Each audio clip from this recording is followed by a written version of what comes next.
Learn about the indie artist from the indie artist. Well, I'm Janaki. I'm an artist. Well, my name is Lauren, as you already said. I am a singer-songwriter. So I'm Hall Pems. I originally come from the Caribbean, St. Vincent and the Grenadines. My name is Brian Doucette. I'm an East Coast Canadian rocker. And then I found myself in Las Vegas, where I'm at currently, for dancing for Cirque du Soleil with my own solo. But also learn from music industry professionals. I'm a music producer. I've been producing professionally for about 14 years. I have worked with a couple people in the industry, Grammy nominated Trev Rich, Nisha from 702.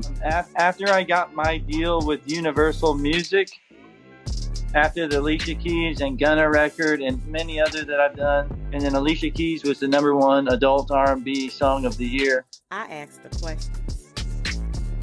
That's a great question. Yeah, it's a good question. Ooh, that is a good question. Wow. I love all these questions. These are great. Like most of the questions that I get are like, tell me about Justin Bieber. It's like... Indie Artist Music Hustle is for the indie artists, their fans, industry professionals, and the music lover. Subscribe on YouTube, Facebook, or the podcast on Apple, Spotify, Pandora, or Blonde Intelligence Facebook page. Don't forget to add me to your playlist. Bye. It's been really fun, especially talking to someone across the pond. That's cool. Welcome to this week's Blonde Intelligence. I'm your host, Miss Roni, and I always seek to give you exquisite cranial repertoire. This week, I saw a story about a lady that was walking her 2 children home from school, and she was attacked by a group of kids ages, I want to say 8 to, I would say 14, because they was like in the 8th grade. And it was so many different facets to the story. But I saw the story, and then, of course, I searched it on YouTube, and I looked at Lovely T, and she had like a breakdown of things. Of course, I still had questions. But first of all, the lady had just got out of the hospital because she had sickle cell anemia, and she had had a crisis. So, for one thing, she was disabled. I'm just going to say that because my favorite cousin died of sickle cell, and I knew that she was in pain every day and that she would get ulcers on her ankles and that sometimes she would be really weak and she would have to go into the hospital, and it wasn't just a couple of days if she had to go into the hospital.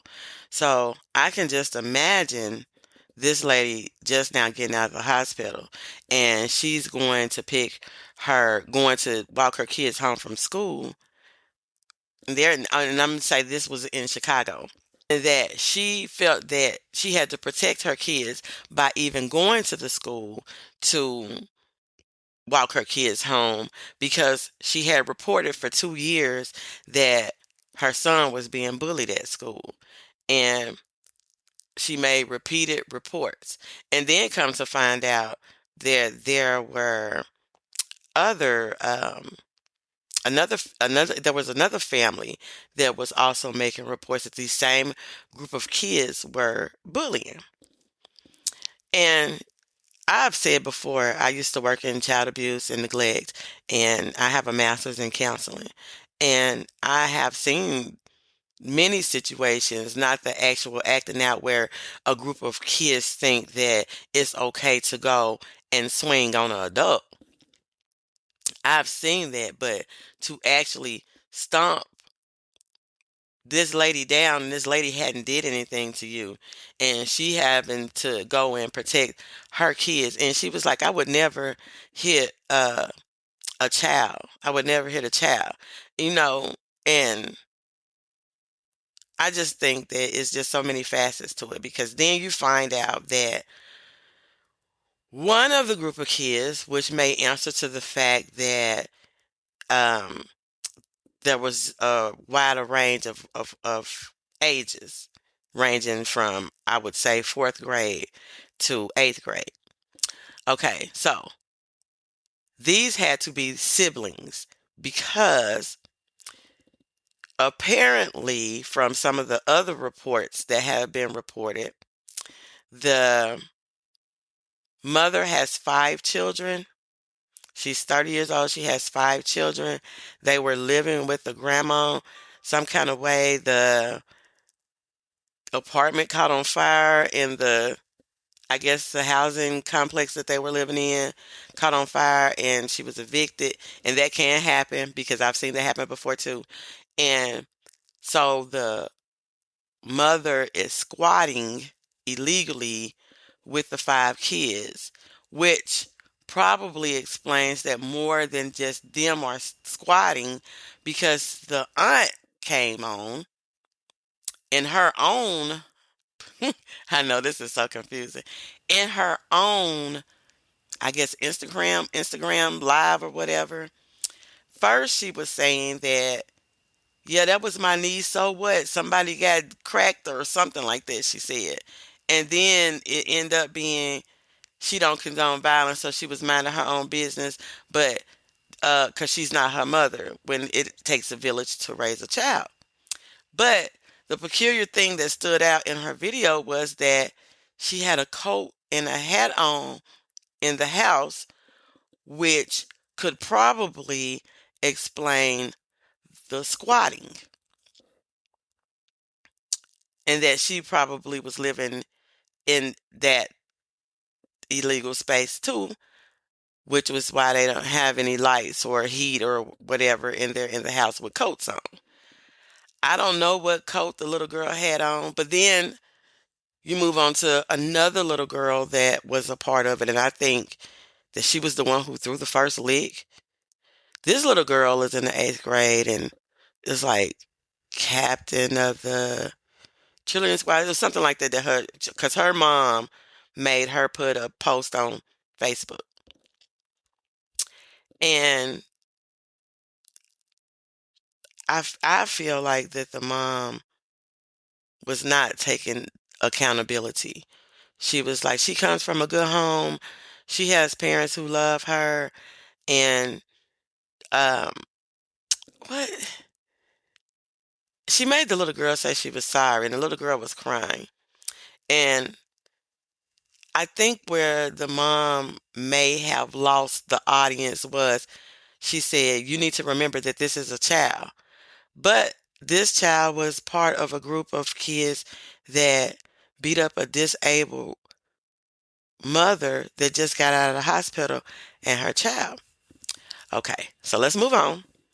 So then there was another lady who had an adult son that had autism, and they interviewed him also. And the same group of kids jumped him. And I don't understand it. He had the same, he was like, I might have some issues. He was like, but I'm a grown man. I'm not finna fight some little kids. So I kind of feel like that if this is the case, and allegedly that these people are squatting and that these kids may be hungry, that they're possibly acting out in some kind of way. Okay, so I get that. But what I don't get is why is the captain of the cheerleading squad, who has parents who take time with her, who love her, who do things with her, is acting out in the same manner? Now, I do have a master's in counseling. And I'm not saying that I know everything, because one of the first rules is you never practice beyond your scope of expertise. That is for one. And when I say that I don't know everything, I don't know everything. I am not a licensed therapist. I just have a master's in counseling. And I have worked in social work, and I have ran many different programs, and I have worked with children on many different levels, and I have seen different levels of poverty, and I have seen different levels of socioeconomic statuses. And I do have an undergrad in sociology where I have studied people. But I am still going to say that I do not know everything, and I will not practice beyond my scope of expertise. So then some of the parents came to the school to kind of like protest because they're saying that they're not going to let their neighborhood be this. They're not going to let their neighborhood. And I commend those parents because kids should be able to go to school in a safe environment and should be able to go and thrive and learn. And I know that a lot of decisions are made from uh, test scores, summative, formative assessments, report cards, those national scores or whatever. And they look at that. Excuse me.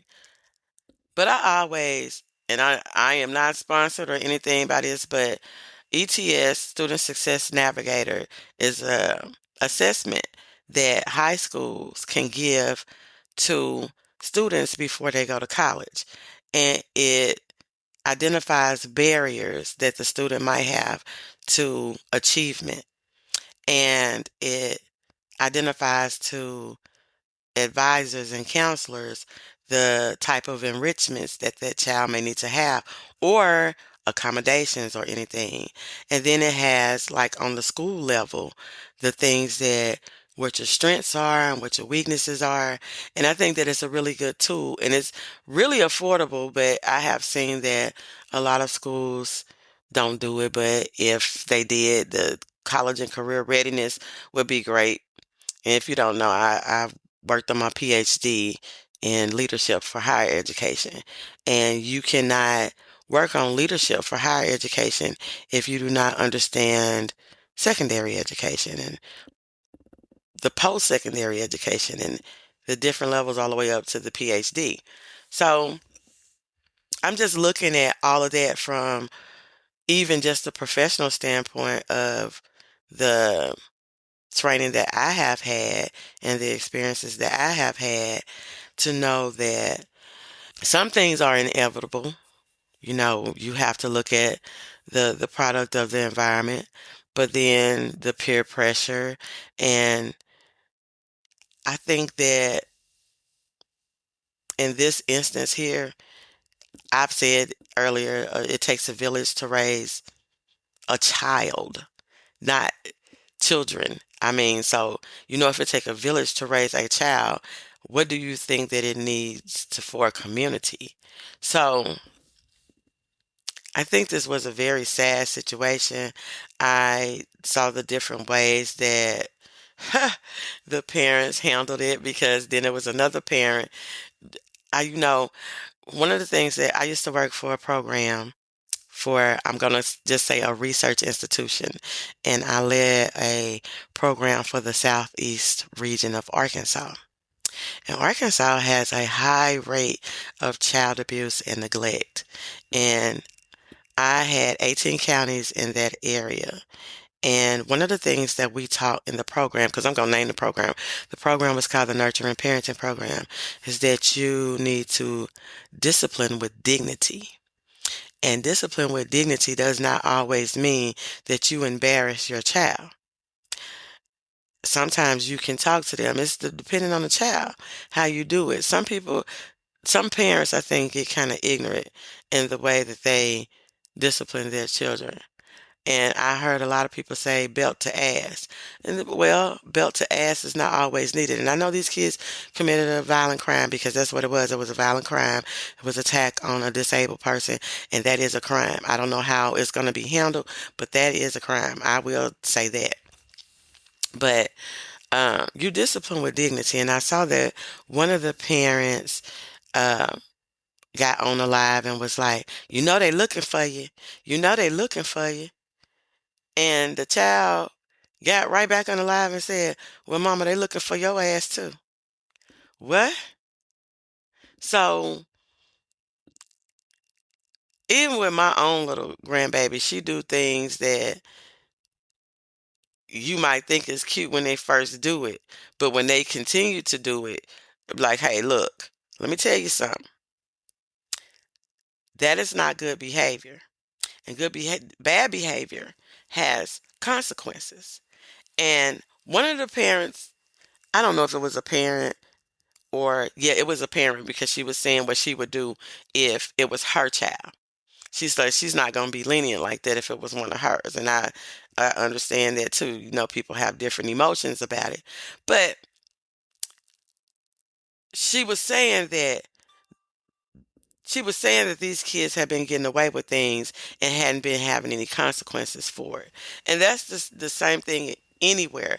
If there's bad behavior, there has to be consequences for bad behavior. And I don't know about in Chicago and how things are ran there, but in Arkansas, bullying is against the law. You don't bully in school. You don't cyberbully. You don't do any of that. And I think that the problem is there need to be consequences for the actions. And like I said, I don't know how. I feel sorry for that that that mother with just getting out of the hospital and having sickle cell, and sickle cell being so close to me. With sickle cell being so close to me, it just, I just cannot fathom these children doing it. And I know that with most of them being African American, there should be somebody in their family that they can relate to. So I know that they say that adolescents share many of the same traits as a psychopath, but the difference is the level of empathy. So I think we need to start with teaching more empathy to our children and having consequences for bad behavior and their choices. You have choices and then there's consequences. And that's all that I have for you this week.